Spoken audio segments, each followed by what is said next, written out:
அழகு அழகு சீரியலில் என்னதான் சுரேஷும் மதியம் அடிச்சுக்கிட்டாலும் பிடிச்சிக்கிட்டாலும் சீக்கிரமாக ஒன்று சேரணும்னு நினைக்கிறவங்க நம்ம வீடியோவை லைக் பண்ணிவிட்டு இன்னும் சப்ஸ்கிரைப் பண்ணாமல் இருந்தால் சப்ஸ்கிரைப் பண்ணிவிட்டு கண்டினியூ பண்ணுங்கள். மதியும் மலரும் வெளியே உட்காந்து பேசிகிட்டு இருக்காங்க. மதி, உங்கள் அம்மா அப்பா விருந்துக்கு வந்து கூட்டிகிட்டு போயிருக்காங்கல்ல, நம்ம எப்போ போகலாம் மதி?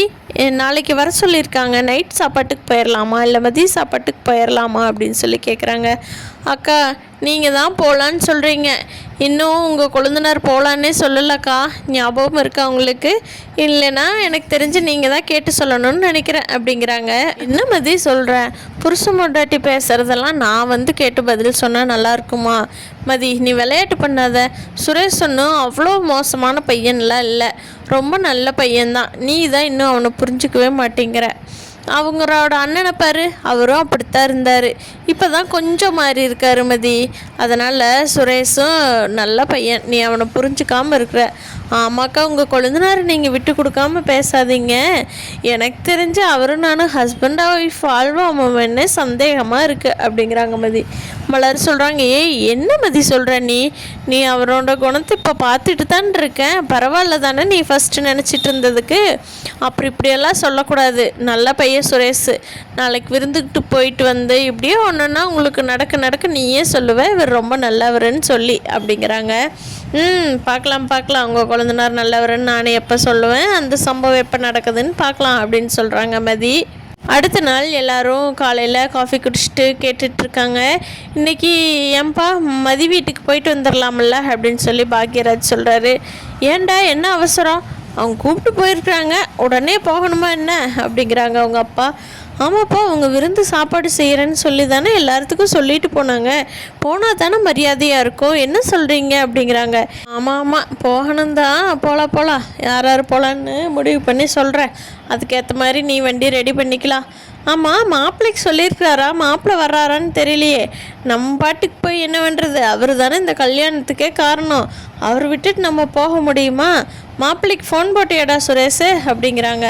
ஆமாப்பா, மாமா கூப்பிட்டேன், மாமா சொல்லியிருக்காங்களாம்மா, மதியோட அப்பா கூப்பிட்டு, அதனால் அக்காவை கூட்டிகிட்டு தான் வரேன்னு சொல்லியிருக்காரு அப்படின்னு சொன்னாங்க.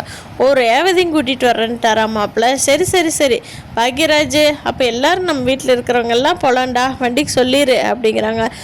சரிப்பா சொல்லிடுறேன் அப்படிங்கிறாங்க. அப்போ மதி எதுவுமே பேசாமல் இருக்காங்க. மலர் தான் கேட்குறாங்க, ஆமாம் எல்லோரும் எத்தனை மணிக்கு போகலாம் அப்படின்னு சொல்லி. ஏம்மா, மகாராணி இங்கே இருக்கிறா, நீ அவகிட்ட கேட்குறத விட்டுட்டு எங்கிட்ட கேட்குறிய மலர்?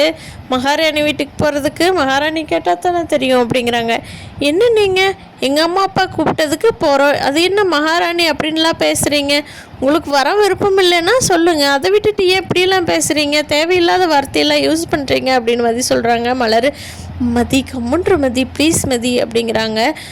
மதியும் சைலண்ட் ஆகிக்கிறாங்க அவங்க அக்கா பேச்சு கேட்டு. எல்லாருமே சாயந்தரமா அவங்க வீட்டுக்கு போகிறதுக்கு கிளம்பிடுறாங்க. சுரேஷும் அங்கேருந்து கிளம்பி வந்துடுறாரு. சுரேஷ், நாங்கள் கிளம்பி இங்கே வந்துட்டுருக்கோண்டா, நீங்கள் வீட்டுக்கு வர்றக்கும் போது நாங்கள் வர்றக்கும் கரெக்டாக இருக்கும்டா. சரி வாங்க எல்லாம் அங்கே பார்க்கலாம் அப்படின்னு சொல்லி தங்கராஜ் ஃபோன் பண்ணி சுரேஷுக்கு சொல்லிவிட்டு அவரும் கார் எடுத்துகிட்டு கிளம்பிடுறாரு. ரேவதி கேட்குறாங்க, என்னங்க யார் வீட்டுக்குமே இவ்வளோ சீக்கிரம் ஓகே சொல்ல மாட்டீங்க, இந்த ஏன் மதி வீட்டுக்கு மட்டும் இவ்வளோ சீக்கிரம் ஓகே சொல்லியிருக்கீங்க? என்ன பண்ணுறது, உன் தம்பி வாழ்க்கை தொலைச்சிட்டு நிற்கதியாக நிற்கிறானேன்னு சொல்லி நான் பார்த்து வச்ச பொண்ணு, அப்புறம் அவங்க வீட்டில் ஒரு விசேஷம்னா நான் போகாமல் இருந்தால் நல்லா இருக்குமா அப்படிங்கிறாங்க. எல்லாருமே மதி வீட்டை ரீச் ஆகிடுறாங்க. அப்போது மதியோட அம்மா அப்பா வாங்க எல்லோரும் உள்ளே வாங்க அப்படின்னு சொல்லி கூட்டிகிட்டு போய் உட்கார வச்சு, என்ன குடிக்கிறீங்க? டீ காஃபி ஏதாவது சிம்பிளாக குடிச்சிட்டு சாப்பிட்டு அப்புறம் குடிச்சிக்கலாமா அப்படிங்கிறாங்க. என்னங்க நீங்கள் வந்தவங்களுக்கு ஒரு வாய் தண்ணி காப்பி கொடுக்காம சாப்பிட நேராக போகலாங்கிறீங்க, நாங்கள் என்னமோ சோத்துக்கு வழி இல்லாமையா வந்தோம் அப்படிங்கிறாங்க. ஐயோ அப்படி இல்லைங்க, சாப்பாடு சாப்பிட்டோம்னா அப்புறமா குடிச்சிக்கலான்ட்டு கேட்டேங்க, உங்களுக்கு என்ன வேணும்னு சொல்லுங்கள் நான் பண்ணுறேன் அப்படிங்க. வர்றவங்க ஐடியா கொடுப்பீங்களா? நீங்களும் ஒன்றும் வீட்லையெல்லாம் செஞ்சு கொடுக்க மாட்டிங்களா அப்படிங்கிறாங்க. இந்த எடுத்துகிட்டு வர்றேன். அம்மா காஃபி குடிப்பாங்கம்மா அத்தை, நீங்கள் எடுத்துகிட்டு வாங்கம்மா அப்படின்னு சொல்லி மலர் சொல்கிறாங்க. இந்த எடுத்துகிட்டு வர சொல்கிறேம்மா அப்படின்னு சொல்லி அந்த வேலைக்கார பொண்ணை கூப்பிட்டு எடுத்துகிட்டு வர சொல்கிறாங்க. அப்போது மதியோட மாமியார் இருந்துக்கிட்டு, என்னம்மா நீங்கள் 4 பேர், அதுவும் மதி தான் எங்கள் வீட்டுக்கு வந்துட்டாலே 3 பேர் இருந்துக்கிட்டு வேலைக்காரர் வேலைக்கெல்லாம் ஆள் வச்சுருக்கீங்க, என்னம்மா 3 பேர்த்துக்கு கூட உங்களால் சமைச்சு சாப்பிட முடியாதா அப்படிங்கிறாங்க. இல்லைம்மா நாங்களே செஞ்சுக்குவோம், கொஞ்சம் ஏதாவது வீட்டோட வேலை அதிகமாக இருக்கிற அன்னைக்கு அந்த பொண்ணை கூப்பிட்டு வேலைக்கு ஹெல்ப் பண்ணி சொல்லிடுவோம்மா, ஒரு ஆளாக எல்லா வேலையும் செய்ய முடியாதுல்ல அப்படிங்கிறாங்க. அதுக்கு மலரோட மாமியும் சொல்கிறாங்க, என்ன சொல்கிறீங்க, எங்கள் வீட்டில் மலரெல்லாம் எல்லா வேலையும் மலர் தான் பாப்பா, ஒரு பொம்பளை வீட்டு வேலை கூட செய்ய முடியாமல் ஆள் போட்டால் அந்த குடும்பம் விளங்குமா அப்படிங்கிறாங்க. மதியோட அம்மாவுக்கு ஷாக் ஆயிடுது, என்ன பேசுறது இவங்ககிட்ட அப்படின்னு தெரியாமல் அமைதி ஆயிடுறாங்க. மதி முந்திக்கிட்டு வர்றாங்க. மலர் கம்முன்ற மதி அப்படின்னு சொன்னாலும் கேட்க மாட்டேன்னு, ஏங்க ஒருத்தர் ஒரு வீட்டில் செய்யறாங்கிறதுக்காக போட்டு போட்டு ஆள் வேலை மேலே வேலை வாங்குறீங்க, அப்படிலாம் எங்கள் வீட்டில் இல்லைங்க. முடியலன்னு சொன்னால் ஒருத்தர் வர சொல்லி வேலை செஞ்சு நீட்டாக இருந்துக்குவோம்.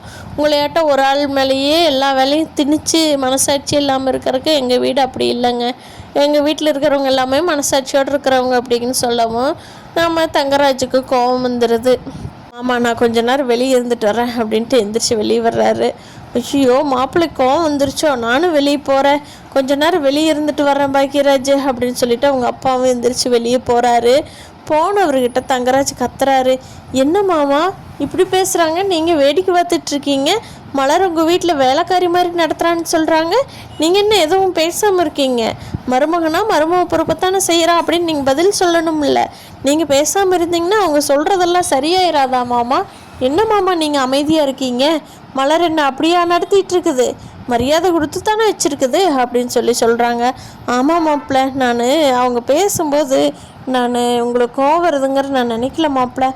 என்ன மாமா நீங்கள் நம்ம வீட்டுக்கு வந்த பொண்ணு வேலைக்காரி மாதிரி நடத்துகிறான்னு ஒருத்தர் சொல்லும்போது வேடிக்கை பார்த்துட்டு இருக்கிறது, அந்த பொண்ணு வீட்டு வேலை தானே செய்யுது, வேற என்ன வேலை செய்யுது அப்படின்னு ஆமாம் மாப்பிள்ள நான் தான் போய் கேட்குற மாப்பிள்ள அப்படின்னு சொல்லிட்டு உள்ளே வர்றாரு. அந்த சம்மந்தி வீட்டுக்கிட்ட, என்னங்க இப்படியெல்லாம் பேசுகிறீங்க, எங்களை கூப்பிட்டு வச்சு அசிங்கப்படுத்துகிறீங்களா, எங்கள் வீட்டில் என்ன நடந்துக்கணும்னு எங்களுக்கு தெரியும், ஒரு வீட்டுக்குன்னு ஒரு பொறுப்பு இருக்குது, ஒரு வம்சாவளியாக ஒரு பழக்கம் இருக்குது, அந்த பழக்கத்தை ஒரு அடுத்த வீட்டுக்காக விட்டு கொடுக்க முடியாதுங்க அப்படின்னு இல்லைங்க சம்மந்தி, நான் மதி பேசுனதுக்கு சாரி, நாங்கள் சும்மா ஒரு இதுக்கு தான் பேசிட்டோம், மதி நீ பேசாமல் கமெண்ட்ரு அப்படின்னு மதியோட அம்மா அப்பா திட்டுறாங்க மதியை. எல்லோரும் ஒன்றா உட்காந்து சாப்பிட்றப்போ மதியம் சுரேஷும் ஊட்டி விட சொல்கிறாங்க. அவங்களும் என்னடா பண்ணுறது அப்படின்னு சுரேஷ் மதிக்கு ஊட்டி விடுறாங்க, மதியம் சுரேஷுக்கு ஊட்டி விடுறாங்க. எல்லாத்து முன்னாடி நம்ம அம்மா அப்பா முன்னாடி நம்ம கஷ்டப்பட்டுட்ருக்கோம் அப்படிங்கிறது தெரியக்கூடாது அப்படிங்கிறதுக்காக மதியம் நடிச்சுக்கிறாங்க. சுரேஷும் அதே மாதிரி தான் நடிச்சுக்கிறாங்க. அப்பாவே ஆல்ரெடி உடம்பு சரியில்லாமல் இருக்கிறாரு, அவரை போய் திருப்பி தொந்தரவு பண்ணி ஏதாவது இதயத்துக்கு பிரச்சனை வந்துட்டா என்ன பண்ணுறது அப்படிங்கிறக்காக சுரேஷும் நடிச்சுக்கிறாங்க எல்லார்த்த முன்னாடியும். இதை பார்த்து மலரும் பாக்கியராஜ், ஹே பாக்கியராஜ் எனக்கு ஊட்டி விடுறியா அப்படிங்கிறாங்க. என்ன மலர் நீ என்ன பேசுகிற, எல்லோரும் இருக்கும்போது நான் நம்ம ரூமில் வச்சு உனக்கு ஊட்டி விடுற மலர் அப்படிங்கிறாங்க. சரிடா பாக்கியராஜ் அப்படின்னு இவங்க 2 பேரும் பேசிக்கிறாங்க. மதியம் நடித்த மாதிரியே அவங்க லைஃப் சீக்கிரமாக ஒன்று சேரப்போகுதுன்னு நான் நினைக்கிறேன். நீங்கள் என்ன நினைக்கிறீங்கன்னு கீழே கமெண்ட் பண்ணுங்கள்.